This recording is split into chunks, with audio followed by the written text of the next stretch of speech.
starved to bone in a debtor cell. A Lakota chief carried her out and gave her a true meal. The first thing I tell anyone who asks how she came to be, my wife, is this. There was a window at the back of the jail in 2 mills, no bigger than my hand spread, and through it I could see a piece of her ribs. She was sitting on the floor with her shift gathered up around one knee, and she had the chain on her ankle laid in her lap the way a woman lays cloth she is going to sew. She was not crying. She was looking at the iron, like it was a problem she meant to solve. The boards of the alley behind the jail were warped, and one of them gave a sound under my foot. She heard it. She lifted her eyes to the window. I did not move. She did not move. Then she put her finger to her lips, slow, the way you do for a child you do not want to wake. That was the first thing she ever said to me without words. Be quiet. I had come to 2 mills for salt, and for a piece of black ribbon my youngest sister wanted, and for coffee.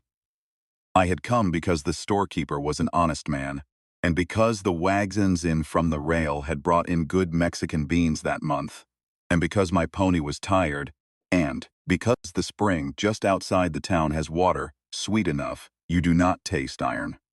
I had not come for a white woman in a debtor's cell. I want to tell you the rest of it slow, because the way it happened is not the way the town later said it. The town later said the chief came in and bought a white widow off the law and carried her into the hills like a sack of grain. I did pay her debt. The $82 I had on me, I had 86, went on to the sheriff's desk that morning. But the rest of what they said about it is wrong. I had been outside the storekeeper's place an hour before, leaning on the post, waiting for him to weigh out the salt, when a boy came running past with a piece of biscuit in his hand.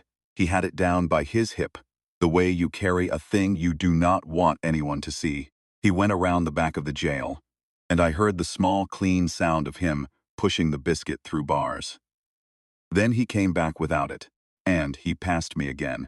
And he looked at me, and he did not look at me. The way a child looks when he has done something he is not certain about. So I went around to see what he had done. What he had done was feed a woman the only thing she had had in 2 days. I learned that later. What I saw then was the back of the jail, and the small window, and her, sitting on the floor of the cell with her shift hitched up, and her ribs. I am old enough now to tell you a thing I might not have said when I was younger. The ribs of a starved horse and the ribs of a starved woman do not look any different. You see them through the hide the same way. You count them the same way. The cost of looking at them is also the same. You see them, and a thing happens inside you that you cannot undo. You will get on with your life, you must. But a piece of you has crossed over to that animal or that woman, and you cannot get it back. That happened to me at the back of the jail in 2 mills. In the late spring, with my hand on the rough wood of the wall, and a fly on my cheek that I did not brush away. She held her finger to her lips, and I held still. After a moment she turned, her face down to the chain on her ankle again. The bone in her wrist showed when she did it. There was a sore on her ankle under the iron, the size of my thumbprint. She did not lift the iron. She just rested her hand on it. I went around to the front of the jail. The sheriff in 2 mills then was a man named Aldridge. He had a beard he wet, sometimes, from the can of beer on his desk, and he kept the can on top of a stack of papers he never read. He had a son who later got himself killed, running off a horse he had no right to. But that is not part of this. When I came in, he was sleeping with his hat down. I said his name and he sat up. "Chief," he said, "I do not like that word the way they say it, but I have lived with it." I let him say it. "There is a woman in that cell," I said. "There is. What is her debt?" He took his time.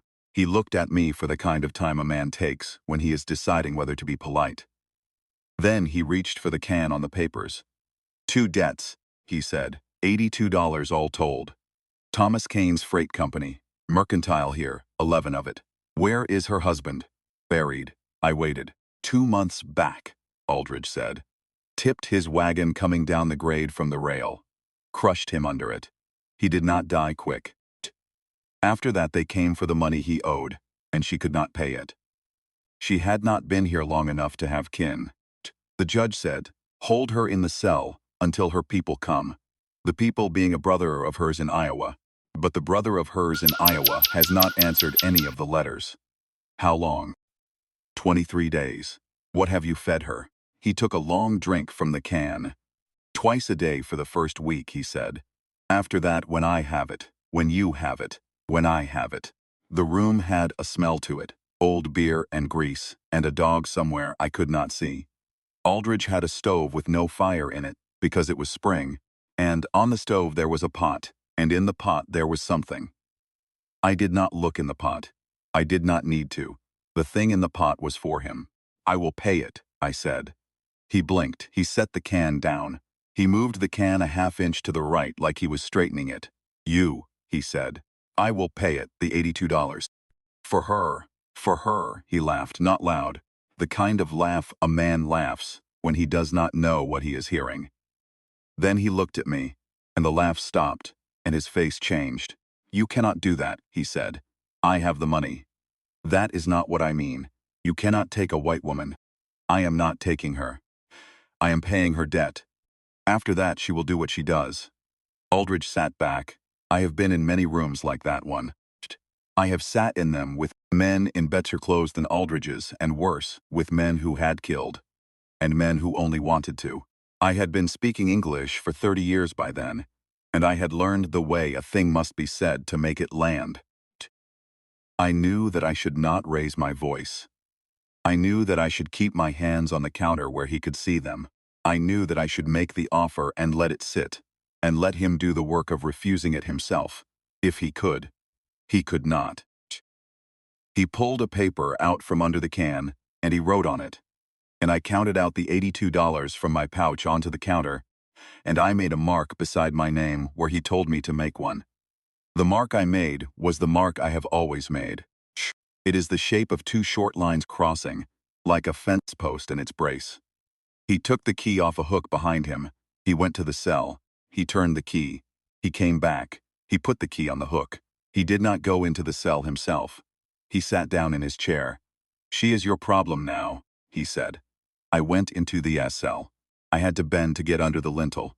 The door of the cell had a frame of pine that some man not very good at his had cut.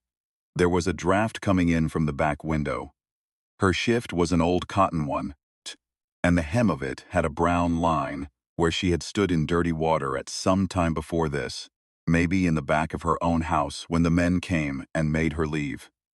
She had not stood up when she heard the key. She had heard me come down the hall.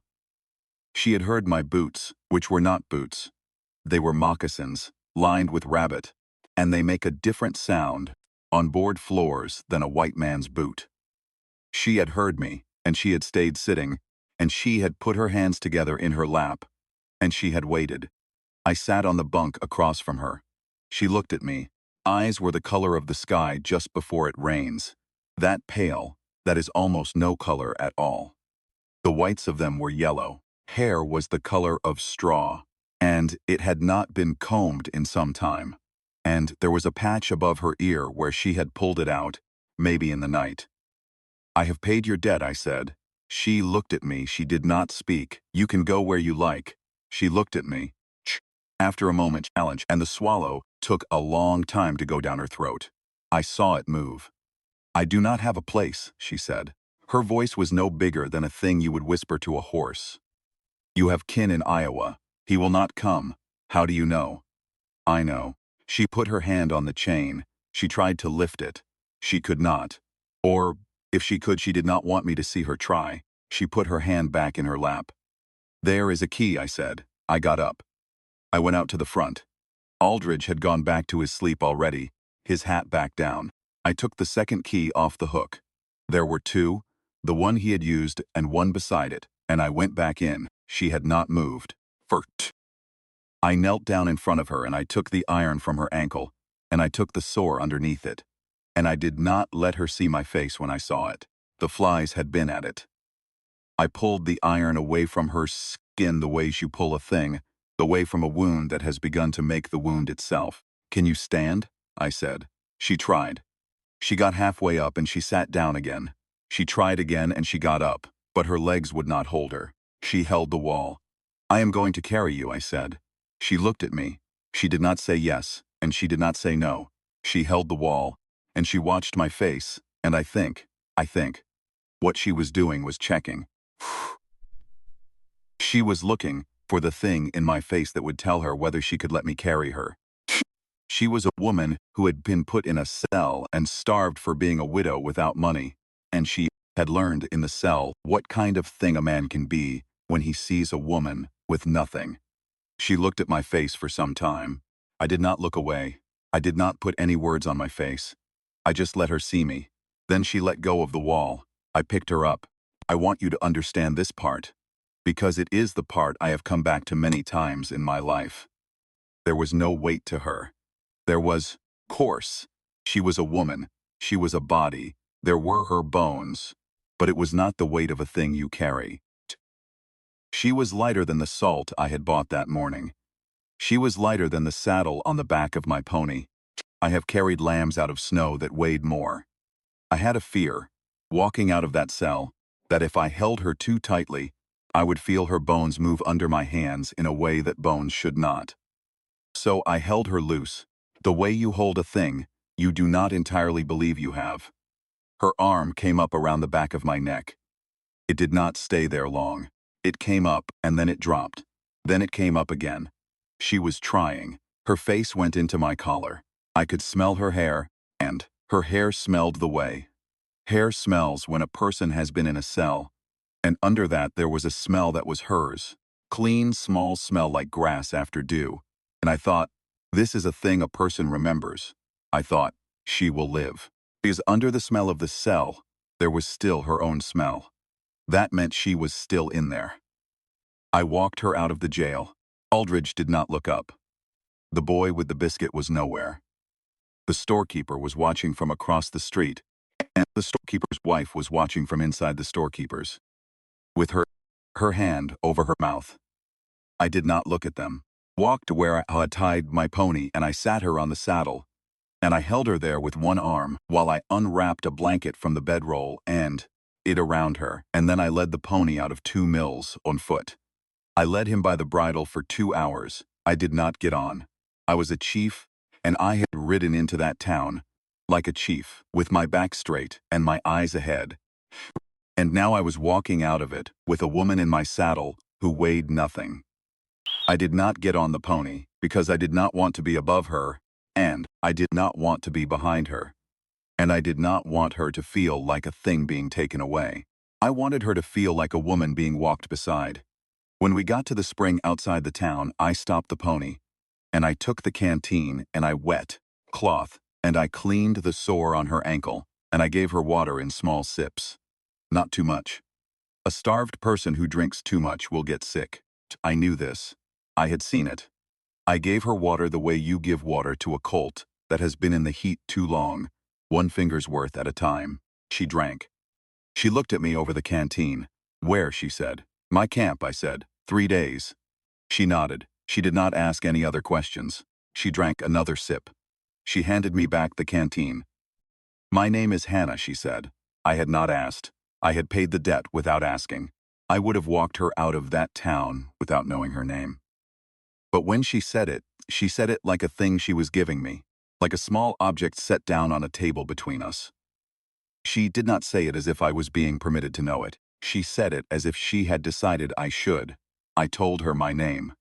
The name my mother gave me, which is not the name the whites called me. I told her the one and then the other. She tried the first one. She did not get it right. She tried it again. The second time was closer.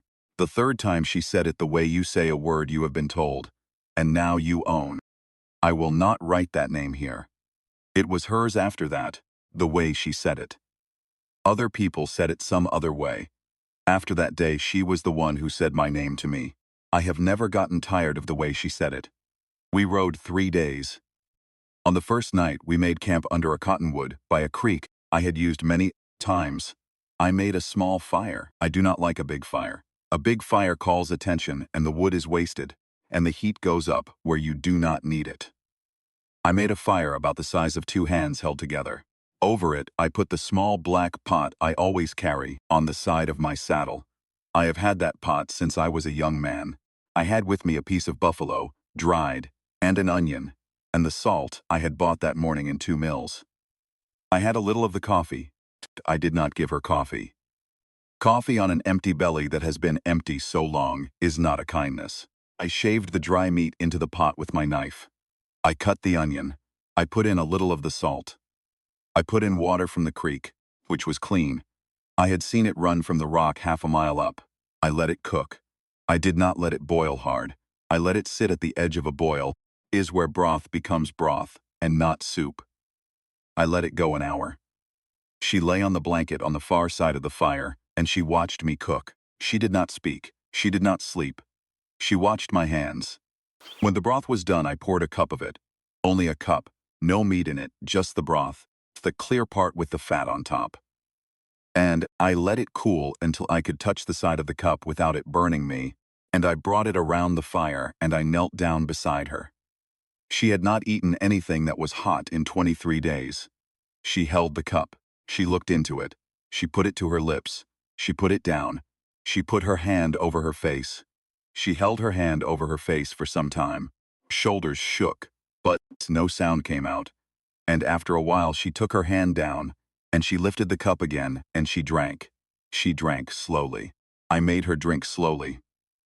I would let her have a swallow, and then I would take the cup, and I would set it on the ground beside her, and I would put my hand flat against her back between her shoulder blades, and I would wait. Then she could have another swallow. Then I would take the cup. Then we would wait. I knew how to do this because I had brought my own father back to eating after a winter where there had been very little when I was a young man.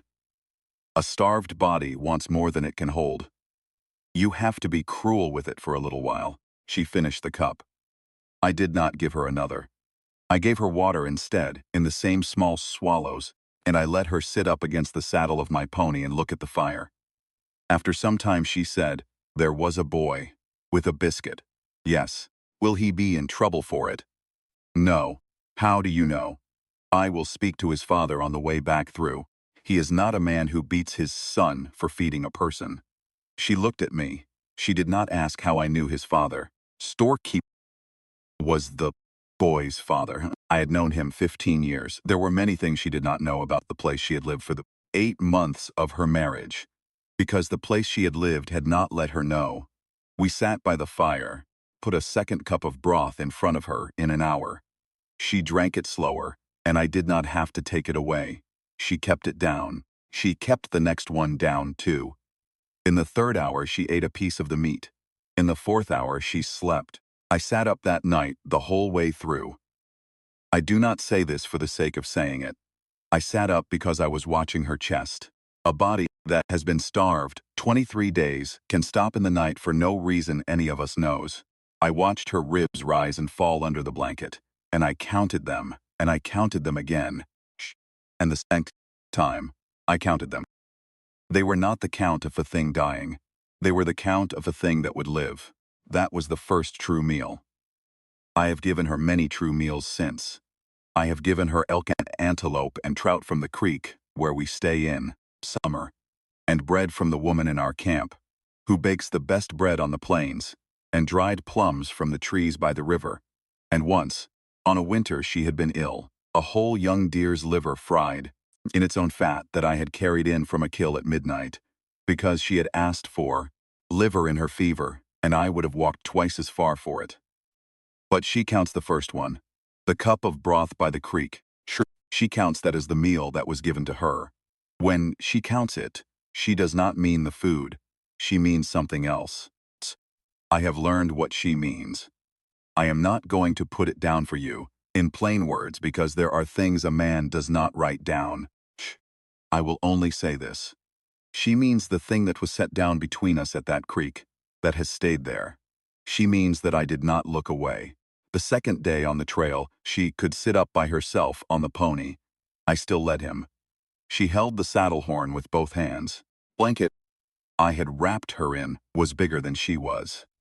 I tied the corners over her shoulders so she would not slide. On the second day, we crossed a draw where a small herd of antelope were standing in the shade. 12 of them. They watched us pass, the way antelope watch. She turned her head to follow them. When they were behind us, she said, "I have never seen so many." "They were not always here," I said. "In my father's time, there were more. More. Many more. The dust off them would darken the sun." She thought about that. After a while, she said, "Where do they go?" "They are taken." She did not ask any more about that. I tell you about this small piece of the second day because it is when I first heard her use a tone that I would come to know. She had a way of asking a question, "Where do they go?" that did not want a long answer. She wanted the true answer in as few words as you could give it. If you patted the answer, she would close her face and stop listening. If you told her the truth flat, she would chew on it for a long time. I came to understand, over the years, that this was the way she had been with her father, who had been a man worth knowing, who had taught her this way of asking. She lost him at 12. She had been alone with her mother and her brother after that, and the brother had been the one she should not have trusted. Those things came later. On the third day, we came over the long ridge above my people's summer camp, and she saw the lodges. There were 22 of them then. Smoke from 4 of them. The river curling around like a thumb laid across the palm. The horses on the flats. My older sister came out from the lodge of my mother when she heard the pony, and she stood with her hand above her eyes. And then she went back inside, and a moment later my mother came out, and 3 of the women mother with her, and they all stood and looked. I felt the woman on the pony go very still. I felt her hand grip the saddle horn. "They will not hurt you," I said. "I know. You know. You would not have brought me here if they would." She said it without looking down at me. She said it the way she said everything that mattered. Flat, and like she had already decided. I led her in. My mother is dead now. She has been dead 7 winters. I tell you about her because the woman I had brought home went into my mother's lodge for the first 11 days. And what my mother did in those 11 days is part of how this story belongs to me. My mother was a small woman, smaller even than the woman I had brought. She was very old. She had lost most of her teeth. She wore her hair braided down her back, the way the old women still wore it then, and she kept the part of it red where the part was. She had been a holy woman in her younger years, and people still came to ask her things, and she still gave answers. Though by that time she had become hard to find when she did not want to be found. When I lifted Hannah down from the saddle, my mother stepped forward without a word and put her hand under Hannah's chin and turned Hannah's face this way and then the other way. She looked at Hannah's mouth.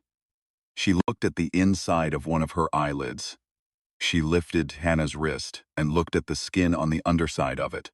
She said one word in our language to my sister, and my sister went to fetch a thing.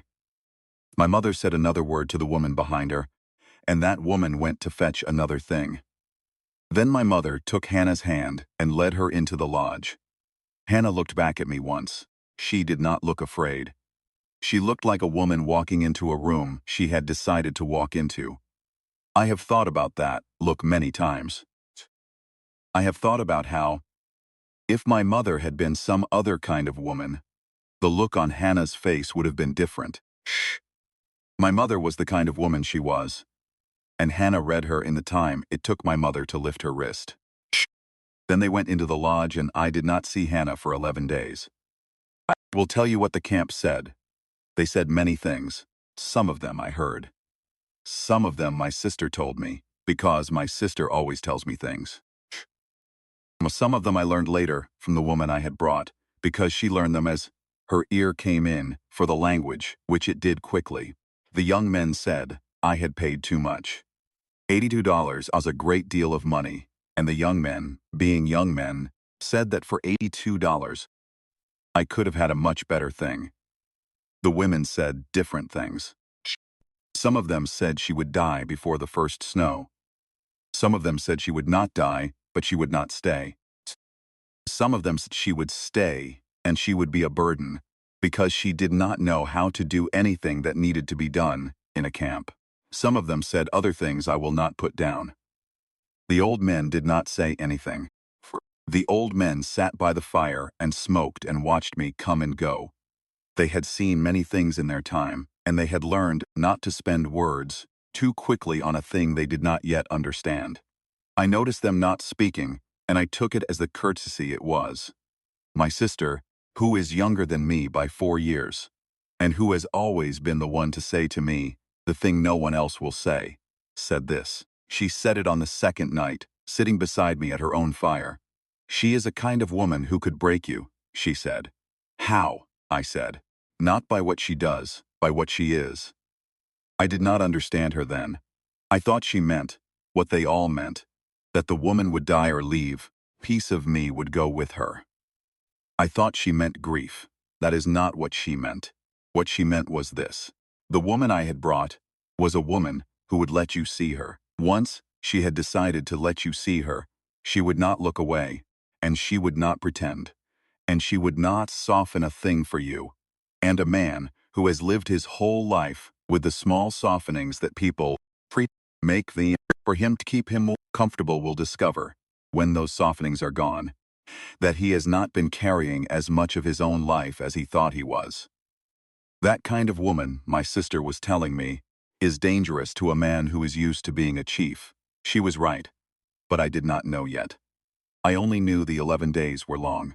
I went hunting on the 4th day and brought back a young elk. I gave the liver and the heart to my mother for Hannah. I went out again on the 7th day and brought a deer. On the 9th day, my sister sat with me by the river and washed a shirt of mine and said, "She speaks a little. Mother is teaching her words." Which words? Bread, water, knife, fire. The words for the parts of the body. Why those? Because those are the words for things that hurt or that mend a hurt. I did not speak for a while. "What is she like?" I said. My sister wrung the shirt and laid it on the rock. "She is like a person who is coming back from very far," she said. "But she is coming back. Mother says she is coming back." On the 11th day, my mother came out of her lodge and called me by my name, the name she had given me, only she used. I went to her. She put her hand on my chest. "She is gone now, my mother, and I do not have many living things of hers to touch, but I have her hand on my chest from that day, in my memory. The small dry weight of it," she said. "She is ready to come out. Build her her own place. Lodge of her own, yes. Beside yours, beside mine, so I can hear her if she calls in the night." I built it that day. I built it small, built it well. The poles were straight, and the cover was new, and the smoke flap was on the side that took the wind right, and inside it, I made a low platform of cottonwood for her to sleep on, with hides over it, and a fire ring in the middle, and a small wooden chest at the foot of the platform that I had carried with me on a long ride to St. Louis 4 years before, and had been keeping for a use I had not yet found. When I had built it, I went to my mother's lodge, and I said it was done. Hannah came out. She had been bathed. Her hair was washed and combed and braided. She was wearing a dress my sister had given her. A dress of soft tanned deer with quill on the sleeves, and she was wearing it as a woman wears a AC thing that has been given to her, which is to say carefully, and like she meant it. She had put on weight. Not much. Enough that you could not count her ribs anymore through cloth. The sore on her ankle had a clean white edge of new skin around the red. She walked to me across the camp on her own legs. The whole camp was watching by then. Because in a camp like ours, nothing of that kind happens without the whole camp watching, though they pretend they are doing other things. The women had pots they were stirring. The men had bridles they were mending. The children had stopped what they were doing and were just looking. My mother stood at the door of her lodge and watched. Hannah walked the whole distance from my mother's lodge to where I was standing. In front of the lodge I had built her. She stopped in front of me. She looked up at me. She looked at the lodge I had built, and she looked at me again. She said my name, the name my mother had given me. She said it the way she had said it at the spring outside the town, the 3rd time she had tried it, like a word she now owned. She put her hand against the side of my face. "I want you to understand this. There was nothing performed in it. She did not put her hand against my face for the camp to see. Although the camp saw it, she did not put it there to mean a thing in front of my mother. Although my mother saw it too, she put her hand against my face because she had been gone for 11 days, and she wanted to touch the side of my face, and so she did. Fingers were warm. Then she went into the lodge I had built her. She lived in that lodge for the rest of that summer and into the early fall. We did not speak about what would happen. She did not ask if she was to leave. I did not ask if she was to stay. We let it be the thing it was. She had a lodge, and she was in it, and I was in the lodge beside hers. And we let the question of what we were doing rest, because there was nothing in either of us that wanted to disturb it. She learned the language fast, faster than I have seen a person learn it. By the end of the first month, she could say the things you have to say in a camp. What is in the pot? What is the weather doing? Where is the child? Has the man come back? By the end of the second month, she could joke. The first joke she made in our language was about my pony, who is a serious-tempered horse, and who, she said, carried himself like a man who had been a judge in his last life. The women who heard her laugh. Shh. My sister laughed for an hour. My mother smiled with her teeth, which she did not often do. In the evenings, she would come out of her lodge and sit by my fire. Sometimes we spoke. Sometimes we did not. She made her things, a knife with a horn handle, a small carved box for the things she had no things to put in, a strip of leather for her hair. She made me things. She mended my shirts before I knew they wanted mending. One day she gave me a pair of socks she had knitted out of wool my sister had given her, and they were not a good pair of socks. She did not yet know how to knit them well, and I wear those socks still on the coldest nights, when she scolds me for it, because she has made me much better ones since. She told me her story on the fifth such evening. I did not ask for it. I had decided I would not ask for it. If she wanted to give it to me, she would. If she did not, that was also her right. A person who has been taken from a cell does not owe the man who took her any account of how she came to be in it. She gave it to me anyway. She gave it to me because, she said later, she did not want me to find any of it out from anyone else. Father had been a printer in a town in Iowa. He had taught her to read the way you teach a child a thing you love. He had died when she was 12. After that, her mother had married again. And the man her mother had married was not a man her father would have chosen for her. And her mother had known this and had married him anyway, because she was afraid. She had a younger brother who had been her father's favorite. The brother had grown up under the second husband, and the second husband had made of the brother a thing the father would have wept to see. When Hannah was 19, she had married a man called Caleb Thresher to get out of that house. He was a freighter from St. Louis, who had come through on the rail, and who had liked the look of her, and who had offered her his name. She had said yes, knowing he was a small man, knowing he would not be a kind one, because the man under her mother's roof was worse. She traveled west with him. She lived in Kansas for a time. She lived in 3 other places for shorter times. She had begun a child once and lost it. She had not begun another. He had drunk. He had not beaten her, but he had spoken to her in a way she said was worse, because words live where blows do not. He had owed money everywhere they went, and he had moved them on each time. They had come to 2 mills in the fall, the winter before I found her, because 2 mills had been the next place to which he could move. He had died, she said, exactly the way Aldridge had told me. The wagon had tipped on the grade. He had been 3 hours under it before they got him out, and he had not died until the 2nd hour of those 3. She did not know whether she had been more afraid that he would die or that he would live. When he died, she found she had nothing. The house they had rented had belonged to his employer. The few dollars he had had in his pocket had gone to the doctor, who had done nothing. Within a week, the freight company had come for the wagon and the team. Within 2 weeks, the mercantile had come for the goods that were still on her shelves. She had asked the bank about the brother in Iowa. She had written 3 letters to him. She did not know if he had received them. By the third week the sheriff had come, and he had said, kindly enough, she said this, kindly enough, that she was to come to the jail until the matter was settled. That had been the morning of the day they had locked her in.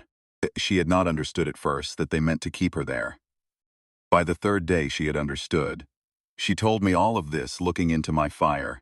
She did not weep telling it. She had wept it out at my mother's, she said, in the 11 days. By the time she told me she was past the weeping of it, she just laid it down in front of me, piece by piece, the way you set down stones, from a pocket, onto a table, to count them. When she was finished, she said, I am telling you this so you know there is no one to come for me. I said, I know, she said, but also so you know there is no one to give me anything. The brother, if he comes, he will not come to take me. He will come to see if there is any money. There is no money. There has not been money in this since I paid Aldridge. I know. I am telling you anyway. I understood what she was saying. She was saying, she was giving herself to me without an account. She was saying, I would not be able to send her back to any place because there was no place to send her. She was saying she was mine if I wanted her, and she was not mine if I did not, and the choice now lay with me. I told her that night that I would speak with her in the morning. She did not sleep. I sat outside my lodge by the small fire I keep there. My mother was awake too.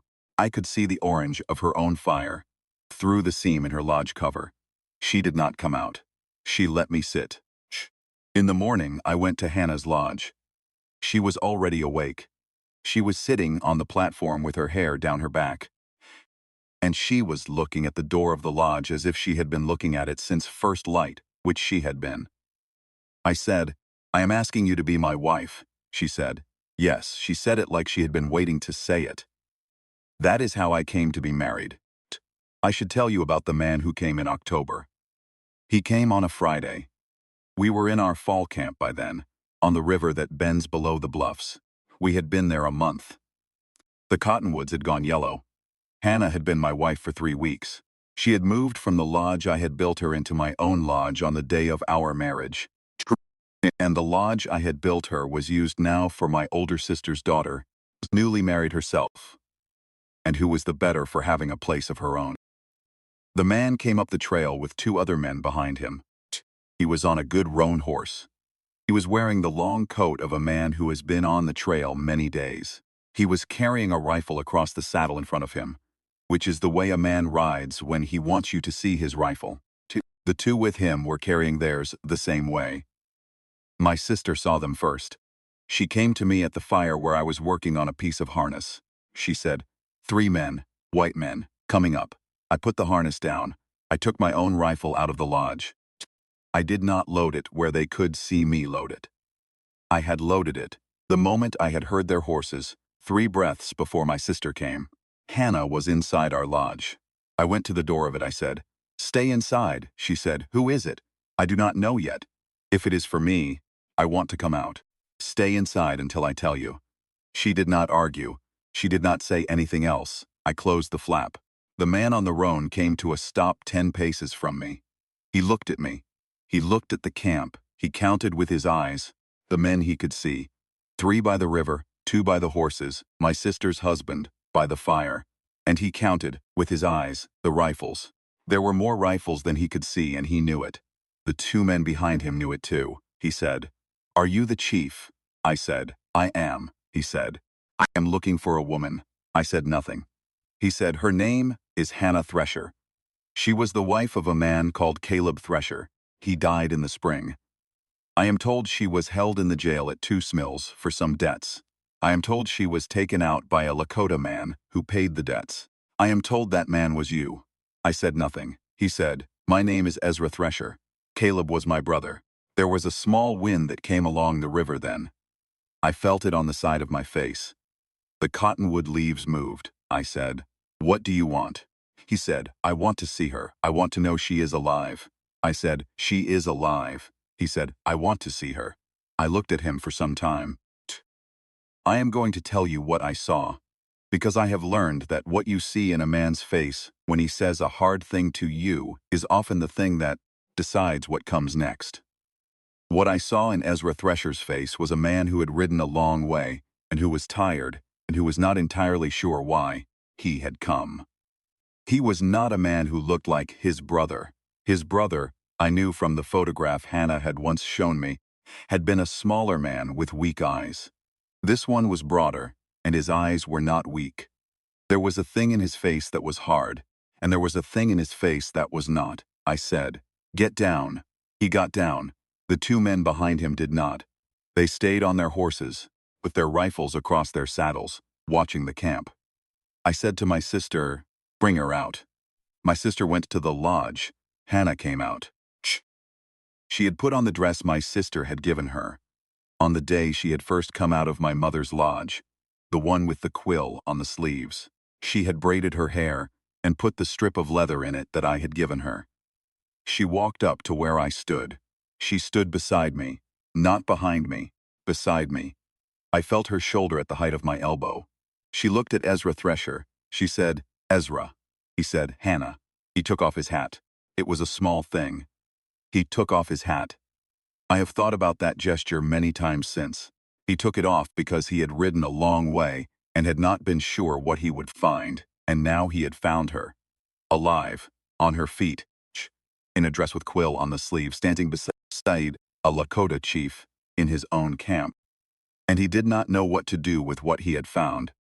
And the first thing he did was the thing his mother had taught him to do when he met a woman, which was to take off his hat. She said, "Why are you here?" he said. "I wrote you 3 letters," she said. "I wrote you 3 first." He looked at her. He looked at the ground, he said. "I did not get them in time. I got them all in one packet in August. I came as soon as I had read them. I had to settle a thing first." He looked up. "Hannah, I am here to take you home." She said nothing. He said, "If you want to come." She looked at him for some time. She looked at me. She looked back at him. She said, "Ezra, this is my home." He looked at her. He said, "Hannah." She said, "I am the wife of this man." She put her hand on my forearm. She put it there flat. She did not grip me. She just laid her hand there, the way you lay a hand on a fence post when you are about to lean on it, and you are testing first that the post will hold. The post held. She leaned. Ezra Thresher looked at me. He looked at her hand on my arm. He looked back at me. He said, "Are you good to her?" I said, "Ask her." He said, "Hannah." She said, "He is the man you would have wanted me to marry if you had known him. He is the man our father would have wanted me to marry." That is what she said. I am not putting words in her mouth. Those were her words. I have repeated them to myself in many bad hours since, when bad hours have come, and I do not have so many of them now, but in the years right after. The hard years, the years the agents came and the rails came, and the buffalo had gone, and our people moved and moved. Those words were a thing I held in the cold, a stone you carry in, a pocket to keep your hand warm. Ezra Thresher stood there. After a while he put his hat back on. He did it slowly. He said, "I will tell our mother." She said, "Tell her I am well. Tell her I will write." He said, "I will tell her." He looked at me one more time. He said, "Chief." I said, "Ezra Thresher." He nodded. He went to his horse. He got up on it. He turned. He rode out of the camp the way he had come. The 2 men behind him followed. The dust of the 3 horses hung in the air after them for a long time, because there had been no rain in 3 days. And Hannah and I stood and watched the dust until it was gone. When the dust was gone, she took her hand off my arm. She said, "Husband." I said, "Yes." She said, "I would like to sit down." So we sat down. I am 61 years old now. I have been her husband for 19 winters. Shh. Many things have come down on us in those 19 winters that I will not tell you about here because they belong to my people and not to this story. The story of how I lost the country I was born on, Kurt, and the story of how I led my people through the worst of the moving years, and the story of the agent at the agency at Pine River, stories for another night. What I will tell you is this. Last fall my wife rose from our bed in the small hour before dawn. She always rises. Before me. She has done it every day of 19 winters, and I have given up asking her to lie longer. And she went to the fire, and she stirred it. and she sat on a pot. I lay there with my eyes closed and I listened. I listened to her ladle water from the bucket into the pot, the small bell sound of it. I listened to her drop 2 pieces of dried buffalo into the pot, the dull thud of them. I listened to her cut an onion. I listened to her tap the salt out of the wooden box I have made her, on the side of the pot, twice the way I tap it. She was making broth. She made broth in the small hour before dawn last fall, the way I had made it for her by a creek 19 years before, and she made it the same way. No boil, just the edge of a boil, and she let it go an hour while I lay still and pretended to sleep, and when it was done she and that on the edge of the bed, and she put a cup of it in my hand, and she said my name. She said it the way she had learned to say it the third time, the way she had said it at the spring, outside the town, like a word she owned. She said, "Husband, drink." I sat up, I drank. The broth was hot, it was good. It tasted of buffalo and onion, and the smoke of cottonwood and the small salt I had bought a long time ago in a town I no longer go to. She watched me drink. She had her hand on my knee. The hand was older than it had been, the way my own hand was older. There were lines in it I had watched come in over the years as I knew those lines. I knew that one on the back of the second knuckle from the time she had cut herself stripping a willow for a basket. I knew the white half-moon on the side of her thumb from a fire she had reached too quickly to take a pot off. In our first winter, I knew her hand. When I had finished the broth, she took the cup from me. She did not say anything else. She got back into the bed beside me. She put her head on my shoulder. The smoke flap was open just enough that I could see one star through it. The first bird of the morning had not yet started up. The fire ticked once, way it does when a piece of pine that has been holding a knot finally lets it go. I lay there with the woman I had carried out of a debtor's cell 19 winters before sleeping again on my shoulder, and I thought.